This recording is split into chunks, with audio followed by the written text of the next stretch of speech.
Well, good morning, everybody, and welcome to iconic and historic Austin 6th Street for us to talk about how we manage Austin 6th Street and move forward to make this a special part of Austin, Texas. My name's Kirk Watson. I'm mayor of the city of Austin, and we wouldn't be able to get this sort of information out to the public without all of the media being here, and so I'm very, very appreciative that you're here. I also want to take a moment just off the top and thank Sean Serkeel, who's here. There he is in the back of the room. He is the chef and the owner of this beautiful restaurant, and I really appreciate him being good enough to host us here today.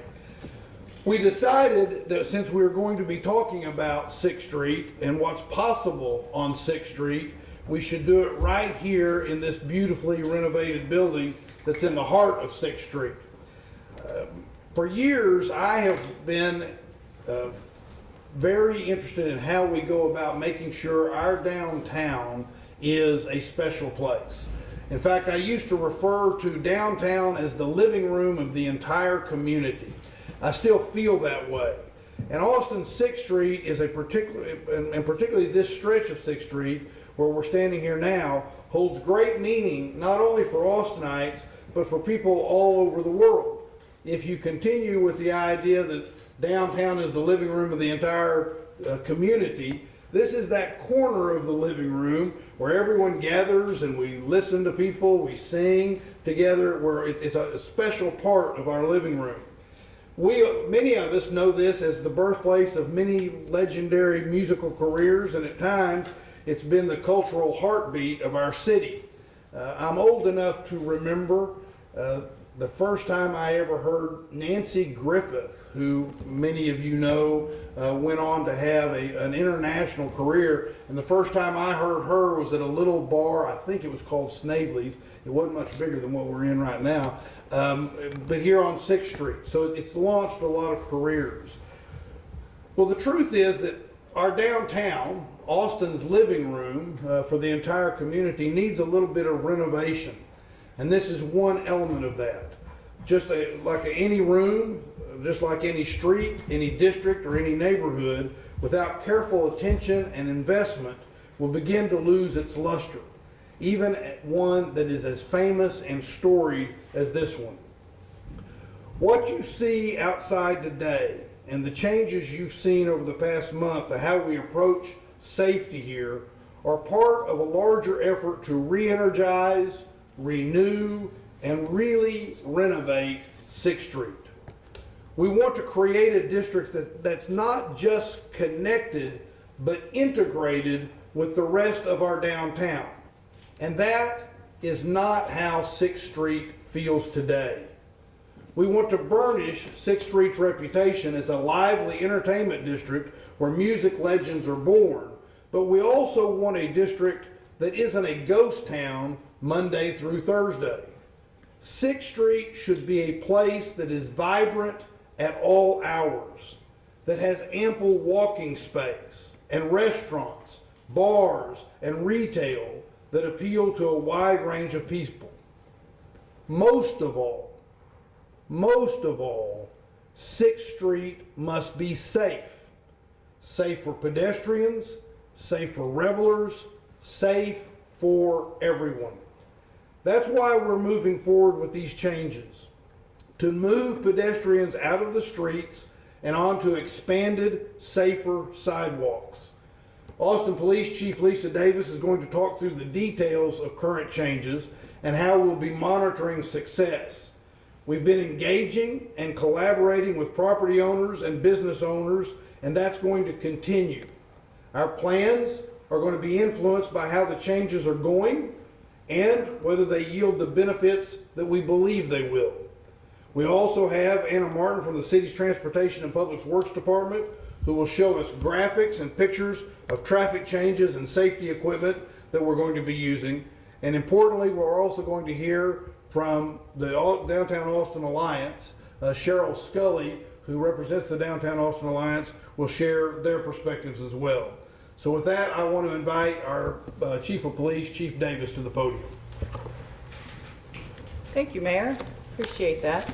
I'm excited to be here this morning to discuss this important initiative to make 6th Street footprint not only safer, but more vibrant, more walkable for our community and our visitors. You know, I know that 6th Street is a place that everyone in this room has memories of 6th Street and what that is. And me in particular, I was here about 15 years ago for a conference, and that's when I first fell in love with this city, was staying at the Driscoll Hotel and walking down to 6th Street, and just what a vibe it is. And that is not something that we want to lose, but it has changed, and we've talked about that. But I've also spent a significant time of looking and studying and understanding what 6th Street looks like beyond that entertainment piece. More importantly, the public safety of that. And so a key part of this initiative was to develop a plan that would increase pedestrian safety, decrease the number of officers being injured, and the need to respond to resistance.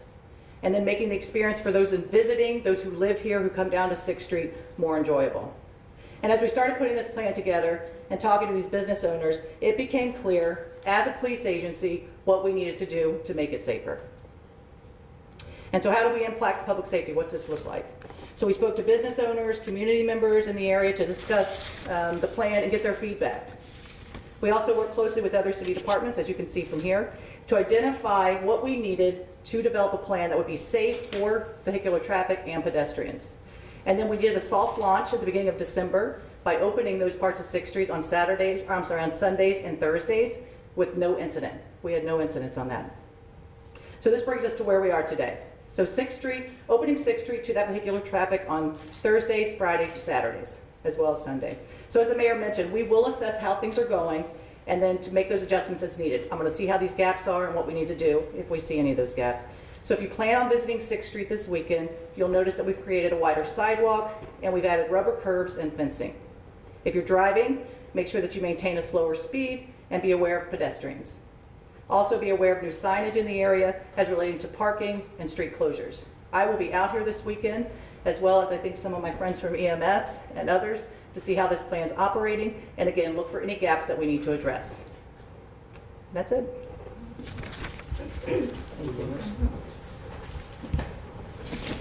Thank you, Chief. My name is Anna Martin, Assistant Director with the Transportation and Public Works Department.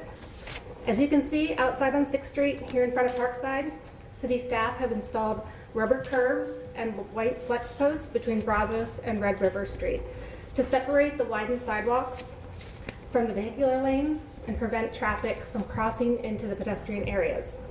This week, city teams will also install some fencing right behind those rubber curbs.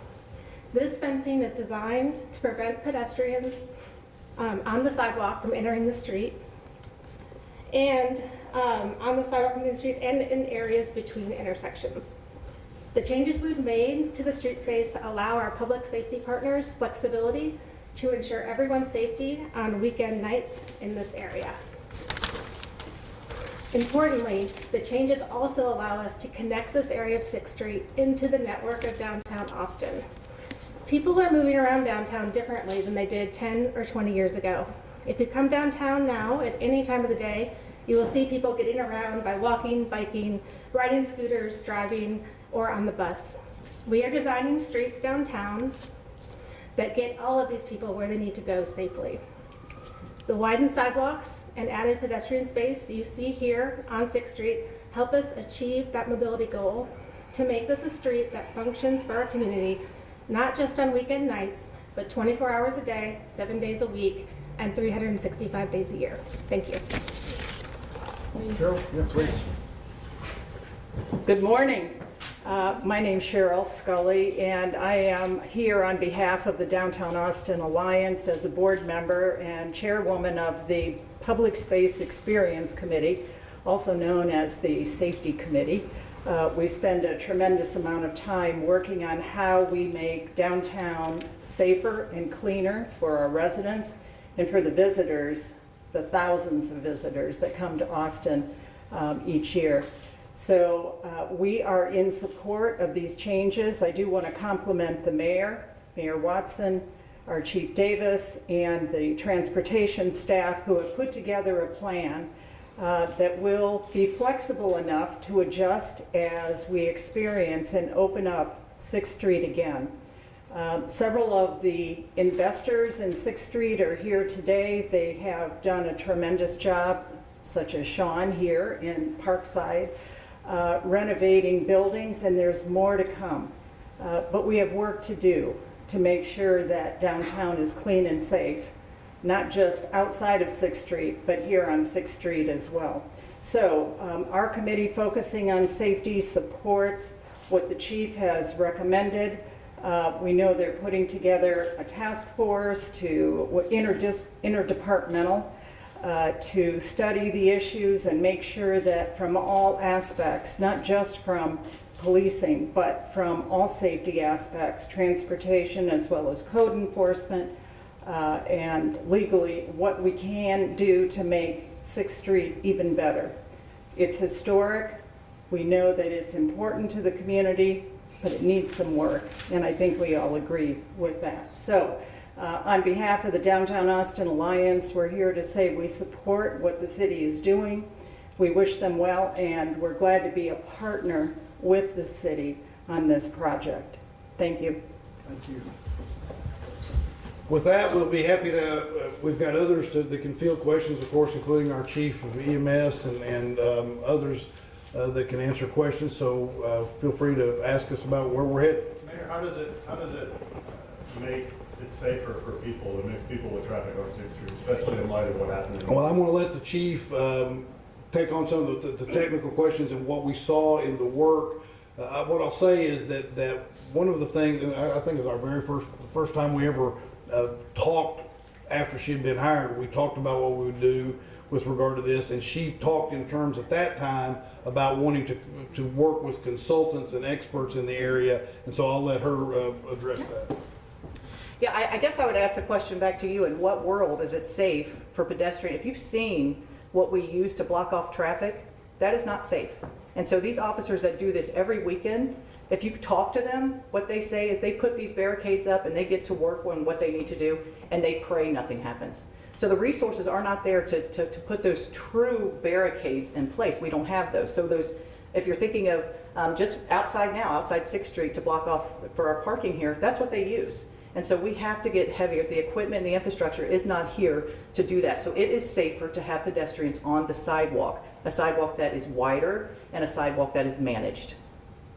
Yes, ma'am. A couple of weeks ago, I'm sorry, go ahead, ma'am. is this happening because of in light of what happened in New Orleans, or was this already like in the works? Oh, this was a plan. This was a plan. Again, and when I'm looking at, this is you talk about this geographical area, we're talking about 0.05% of the land mass in this city.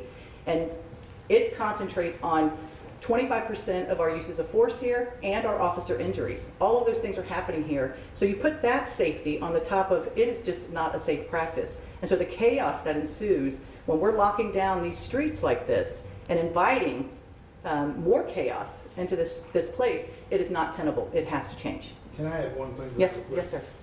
And specifically your question, this was something that was in the works, and we were looking at how we wanted to go about addressing this. As I said in my opening comments, this part of downtown, we needed to be doing something on this. Anytime that you look at an area like this, a street that attracts a lot of people the way that 6th Street does, what happened in New Orleans, even without it had it not happened, even before it happened, those are the kinds of things that are top of mind just as you go about doing those kinds of things. But fortunately for Austin, we were already doing this. Frankly, I think we probably would have been now having something like this event even before New Orleans, but we were waiting on the infrastructure that we were going to put into place to have that ready to go before we were doing something like this. Mary, you know, She had a question that we. A couple of weeks ago, there were dump trucks blocking the end of the streets. Are those still there? What was the reasoning for putting them there and then taking them? So that first week was a response to New Orleans, and that was just me ensuring that this was a lone wolf attack until the FBI came out and substantiated that, right? I wanted to make sure that this is an entertainment district that's known worldwide, and we do get a lot of visitors here, so just to ensure the safety. That second week was about, we did not have our infrastructure, were not delivered in time. We had weather, we weren't sure if we were getting icy conditions, so that was part of that for that second week. When it comes to the revitalization and safety of 6th Street as a whole, We heard a lot of these similar promises back when the Safer 6th Street resolution passed a couple of years ago. What is different about this and what is going to make this stick? I want to say that was a couple of years ago, and one of the things that, so I'll say it, that was a couple of years ago. And one of the things that we have, I think, done better over the last couple of years is recognize when basic needs need to be addressed and then making sure that they're addressed. This is one of the things that I've wanted to see us take action on. As I indicated, I think it was the very first conversation I had with the chief, and I had already had the conversation with the new city manager about what we needed to be doing with regard to 6th Street, renovating 6th Street and addressing it differently. You see us already taking action. We may be announcing something today, but we're ready to take action and have already taken action. But I want to be very clear about something. We're also going to monitor what's going on because we want to make sure that it's achieving the goals we want it to achieve. You have a very forceful, dedicated chief that is looking to make sure it does that. But in addition to that, we will be looking for unintended consequences. And we're dealing with a lot of people in a very specific area, as she has pointed out. So not everything's going to be perfect. And there will be things that you'll see, there'll be things that I see, others will see, and we'll say, well, that's not exactly what we would have wanted. We'll see if we can make changes in those kinds of things. You also see that she's very focused on how she approaches things. So for example, the answer that she just gave to the past question, there will also be things happen out in the world that will influence things we do for that weekend or maybe a couple of weekends so that we can monitor how things go. This is not going to be something static, but we are acting and we are prepared to do it right now. If I can follow I up, was, can I just yeah, clarify? sure. Just quick clarification. I'm also talking about just the revitalization of 6th Street in general and how that's Sure. Well, part of the problem on revival, we're standing. I'll just say this: you're standing in a place, or in a place. Not really standing, but I like your style. We're in a place where there's been a substantial investment of money made by a private entity. And there are others that I believe will follow in due course in that regard, but to some degree the city has to step up and do its part. And so I think that what we're doing here is in essence, and that's why you hear Cheryl from the Downtown Austin Alliance talk about the way she talks about it. We need to act at the city. We are now acting at the city. We will continue to monitor and act at the city. And I think what you will see is more of this kind of excellent investment into 6th Street. And as has been pointed out by the chief, she's not done and we're not done talking to the businesses and others that want to make that kind of investment about what is it you need and are we able to provide that. Yes, sir. People are referencing New Orleans, but, Austin had its own incident.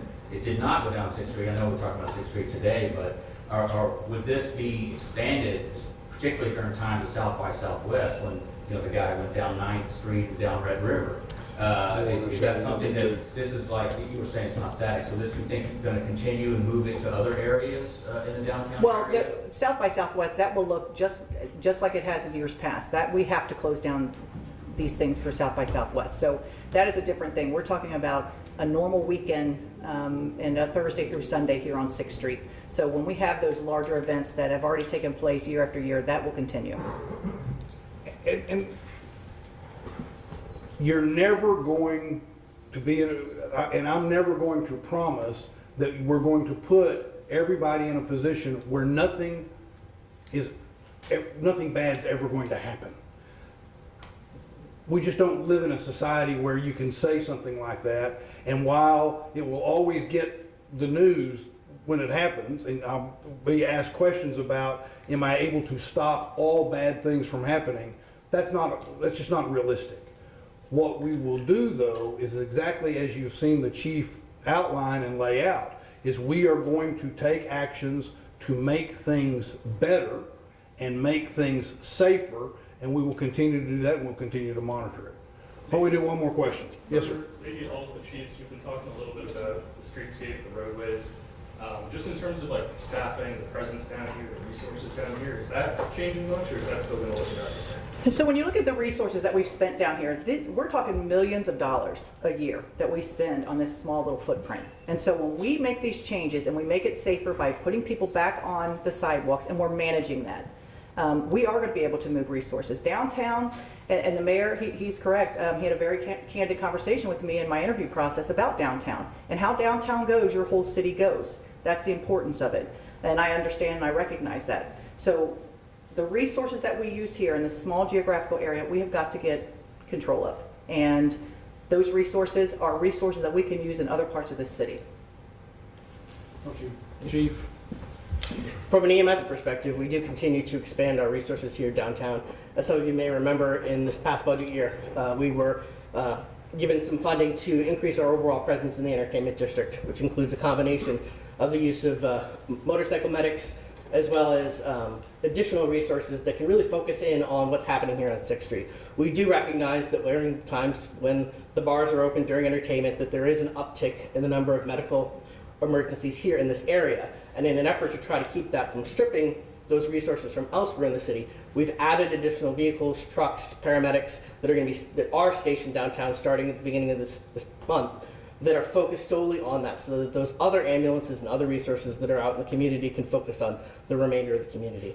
We're also working very hard to expand our presence with our mental health paramedics. In the past year, we've more than doubled the number of mental health paramedics, including adding one to EMS Station 6, which is Fire Station number 1, as well as EMS Station 17, which is over by the Deep Eddy Pool, so that we really can have a holistic approach to how it is that we respond to the various medical emergencies here in downtown. Stephen Truesdale, Fire Marshal. So from the fire department's perspective, one thing that we can do is modify our response for these large events. And because we have the large fire trucks, we also have smaller squad or pickup style vehicles and even ATVs that we can use to respond in this area because of the congestion. And also from our perspective, as far as safety, code enforcement is important. So we do have our special events group and we do night inspections down here to maintain the overall safety within the buildings as well as on the street. You want to close with anything? No, you bet, sir. Well, at least she has my back. Yeah, she got my signal, that's right. Well, thank you all for being here. I will tell you, this is an exciting and important moment for Austin and for our downtown. Taking this kind of direct action with this sort of leadership is going to make a big difference. And as we indicate, we'll continue to monitor it and continue to report back. So thank you all very much for being here. Sean, thank you for having us here, for what you do for our city. We deeply appreciate it. So thank you all.